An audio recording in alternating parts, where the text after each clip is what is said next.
وبركاته. الحمد لله الذي وهبنا نعما متنوعة مثلا نعمة الحياة ونعمة العقيدة الصحيحة. اللهم صل وسلم وبارك على سيدنا محمد ابن عبد الله وعلى آله وأصحابه ومن تبعهم بإحسان إلى يوم القيامة. سبحانك لا علم لنا إلا ما علمتنا إنك أنت العليم الحكيم.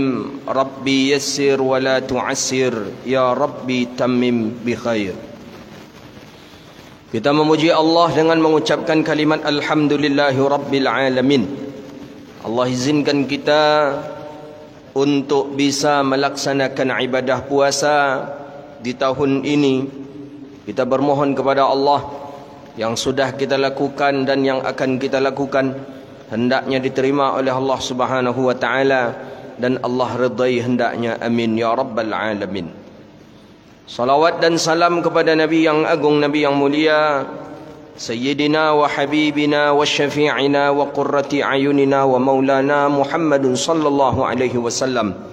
Allahumma salli wa sallim ala Nabiyyina Muhammadin wa ala alihi wa sahbihi ajma'in. Salawatu Rabbi wa salamuhu alaika ya Sayyidi ya Rasulullah.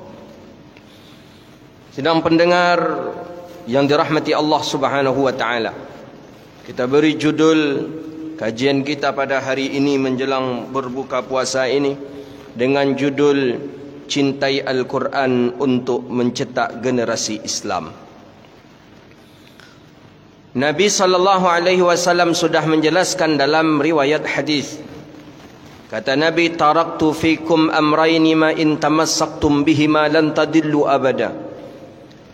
Nabi mengatakan, aku tinggalkan dua perkara kepada kalian, ma in tamassaktum bihima lan tadillu abada. Jika kalian berpegang dengan keduanya, lan tadillu abada, maka kalian tak pernah tersesat. Mana yang dua itu? Kitabullah Al-Quran wa sunnatan Nabi, dan sunnah Nabi sallallahu alaihi wasallam. Dalam satu riwayat yang sahih, wa ahli baiti au itrati atau kama qala Nabi sallallahu alaihi wasallam. Jelas di dalam hadis itu dua yang ditinggalkan Rasulullah. Pertama Al-Quran, yang kedua hadisun Nabi sallallahu alaihi wasallam. Al-Quran, ma in tamassaktum bihi ma lan tadillu abada. Di awal Nabi sudah mengatakan, orang yang selalu dia berpegang teguh dengannya, maka takkan pernah dia tersesat selama-lamanya. Apa itu Al-Quran? Banyak generasi muda Islam yang hari ini tidak kelihatan kemana arah dan tujuannya generasi kita hari ini. Dilihat di masjid juga tidak ada. Dilihat mereka di tempat-tempat umum juga kadang jarang nongolnya. Kemana mereka? Tidak tahu kemana arah dan tujuan mereka. Maka oleh karena itu, kembalilah kepada yang disebutkan oleh Rasulullah. Kembalilah kepada Quran. Kembalilah kepada Quran.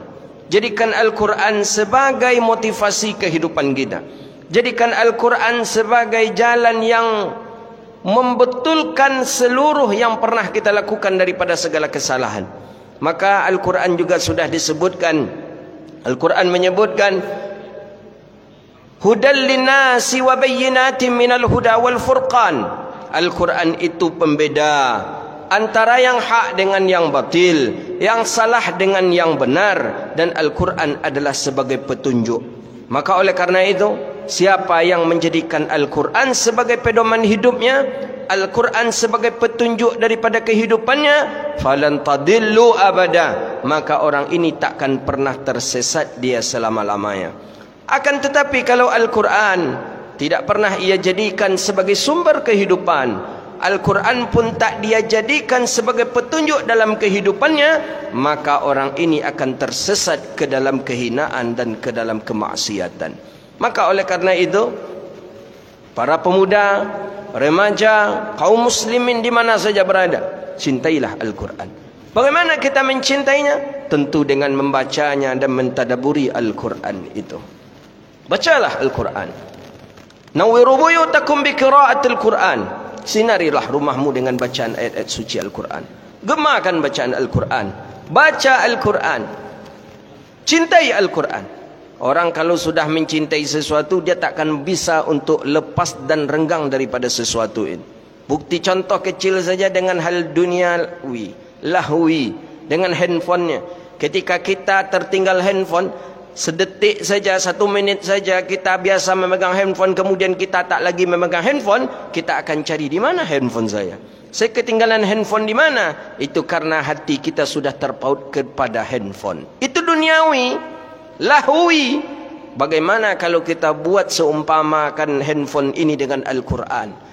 Ketika Al-Quran tidak di tangan, kita kaget. Di mana Al-Quran saya? Di mana Quran?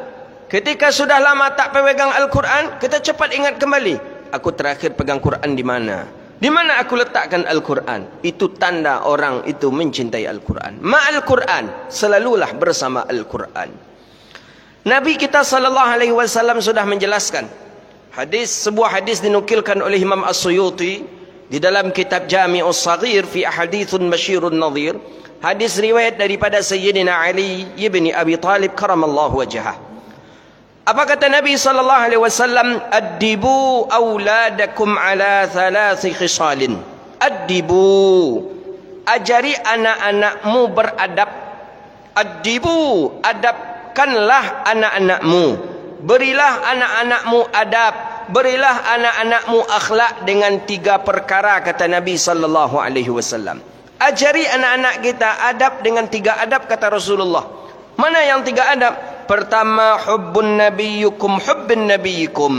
Ajari anak-anak untuk mencintai Nabi kamu, kata Rasulullah. Mencintai Nabi, mencintai Sayyidina Rasulullah, perkara yang wajiban, perkara yang wajib. Ketika seseorang tidak mencintai baginda Rasulullah, maka dia tidak akan mungkin sempurna daripada keimanannya. Jelas di dalam hadis disebutkan, la yu'minu ahadukum hatta akuna ahabba ilaih. Kata Nabi SAW, tidak akan beriman seseorang sehingga dia lebih mencintai aku dibandingkan dengan mencintai yang lainnya. Dia lebih mencintai aku dibandingkan mencintai yang lainnya. Itu mesti. Maka oleh karena itu kita tahu seorang itu dikatakan beriman atau tidaknya, bahwa dia mencintai Nabi atau tidak. Mencintai Rasulullah mesti lebih daripada segala-galanya. Barulah orang itu disebut dengan orang yang mukmin yang sempurna. Maka kata Nabi, adibu auladakum, ajarilah adab, ajarilah akhlak kepada anak-anak kamu dengan 3 adab, kata Rasulullah. Pertama, hubbin nabiyyukum, mencintai dia akan nabinya. Cintai nabi kita. Siapa nabi kita? Sayyidina Rasulullah SAW. Bagaimana cara mencintai nabi? Ajarilah anak dari sekarang menghidupkan sunnahnya nabi. Mulai bangun tidur, ajari dia dengan membaca doa bangun tidur. Nak makan, ajari dia doa makan. Ajari dia dengan memakai tangan kanan. Ajari dengan mengucapkan bismillah. Ajarilah dengan mengucapkan kalimat-kalimat yang baik. Hidupkan sunnah Rasulullah. Maka itu sama kita dengan mencintai Nabi kita, mengajarkan mencintai Nabi kepada anak-anak kita. Yang kedua, kata Rasulullah SAW, wa hubbi ahli baitihi. Ajari anak-anak mencintai ahli baitnya Nabi, keluarga-keluarganya Rasulullah. Ajari mereka mencintai keluarga-keluarganya Sayyidina Muhammadun sallallahu alaihi wasallam.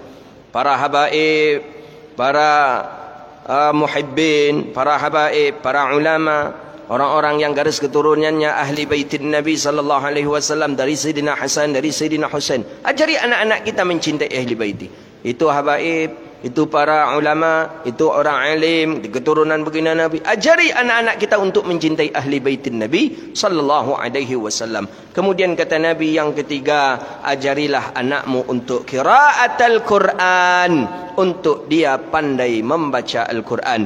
Fa inna hamalatal Quran fi dhillillahi yawma la dhilla illa dhilluh ma'al anbiya'i wa asfiyaih. Kata Nabi SAW, maka sesungguhnya hammalatul Quran, orang-orang yang bagus dengan bacaan Quran, orang-orang yang banyak dengan hafalan Qurannya, fi dhillillah, dia dalam naungan Allah, dia dalam penjagaan Allah, yauma la dhilla illa dhilluh, pada hari yang tidak ada dan tidak bisa menjaga kecuali cuman daripada jagaan Allah saja.